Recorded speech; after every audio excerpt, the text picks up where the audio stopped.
Hi guys, it's me Andrea. I will show you a page I made for the Facebook group My Year 2017, and this is the watercolor flower I will make. You know, you have the January theme is bling, bubbles, confetti, bling and bubbles, or bubbles and bling. Can't remember exactly. And then you have the bonus themes, and this one is making a watercolor flower.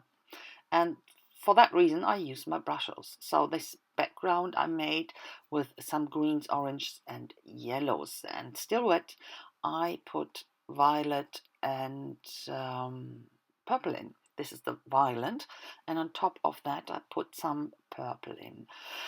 I will make a simple abstract flower, not particular flower, something. So what I think. It is not easy to control Brusho in that way. You can use it like a watercolor, dilute it with water and use it as a watercolor, but I wanted to have this, wanted to use it in this way. Later on I will go in and use it a bit like a watercolor. Like here I dabbed far too much of the water off and the green vanished almost, so that's why I blended out here a bit. And this is a pencil. I define my petals with it a bit, and I will go over with a black fine liner after that. It's a very fine one because I didn't want to have the petals so much defined with this circles around it. So always, well, everything is erased now. And what I do here, I just pick up a bit of water and go in to this purple and violet areas. There's still enough Brusho down that I can blend it out and work with it. That's the good thing with Brusho. It is so concentrated. So here I put simply water on top and dab it off immediately to get some lighter areas as highlights. Always go in with your brush with water, pick up some water, go over and dab it off with your kitchen towel. I will go on with bleach later because it wasn't enough for me. So this is the way I put my brushes down and use this craft mat as a palette. You can use a watercolor palette, of course, but I like to use my craft mat here. It's a cut down craft mat. So this is the green, and I go in this in between areas to fill in this areas, and that should be, of course, stems. And I work with emerald and with sea green, no, with leaf green. I'm talking rubbish again with leaf green, but it doesn't matter. Use whatever you like. So it's just what I have.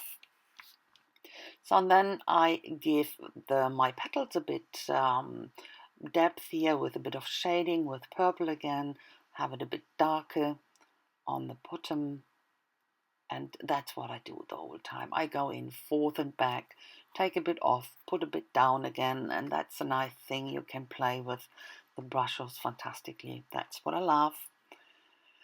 And you don't need to be perfect. I'm not a watercolor artist, definitely not. But I have fun playing, and I think that's the most important thing. So don't be afraid. Use it, play with it, and the result will always be great because the brushes are fantastic. They look fantastic. So go and give it a go and try it. It will be fantastic.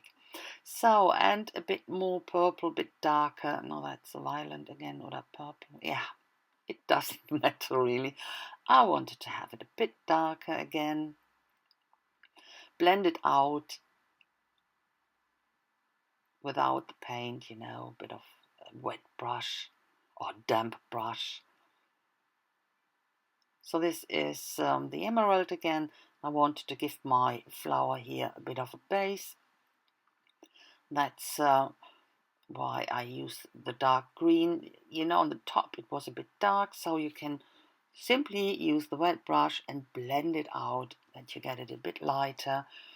And I pick up a bit of the darker green again to have a tiny bit of a shadow here. So now I go in with the bleach. I wanted to have a bit, more defined highlights here. So on top I go over the bleach, and how light or white it will be again depends on the paint, on the color, you know. Some colors are so highly pigmented, like blue, for example. I don't know what that is with the blue pigment. It's so difficult to bleach blue, but it gets definitely lighter, and you get different blues under it. Then it looks great as well, but you won't get blue white again. But with this, you can see that's pretty white, and I make here some fine lines with the bleach and the green. And on the right you can see I have this purple again and dilute it really down with water, because I only wanted to have a wash. The white of the bleaching was for me far too light, so that's why I put some of the purple, very, very light wash purple, back again. And you will, as soon as the bleached areas are dry, you can put paint on it on top again. It won't bleach that away. Dried bleach is not working anymore, so that works. I've done that so often, and I still have some of my stuff I bleached, some I haven't, but some of my stuff I still have, and that's bleached, and it's pretty okay. So, and you won't damage your paper, definitely not. Okay, I'm only working on watercolor paper when I bleach. Can't tell you how it reacts on different paper, but on watercolor paper it won't ruin the paper. As I said, as soon as it's dry, it's not bleaching anymore. So here, this is acrylic ink, and I basically wanted to use it for splattering, and then I thought, come on, have some lines in there. So I took my credit card, put some lines in, and now I put some of my splatters down, and I start then, as you can see now, dabbing onto the brush. And when you do that, you get far more tinier splatters.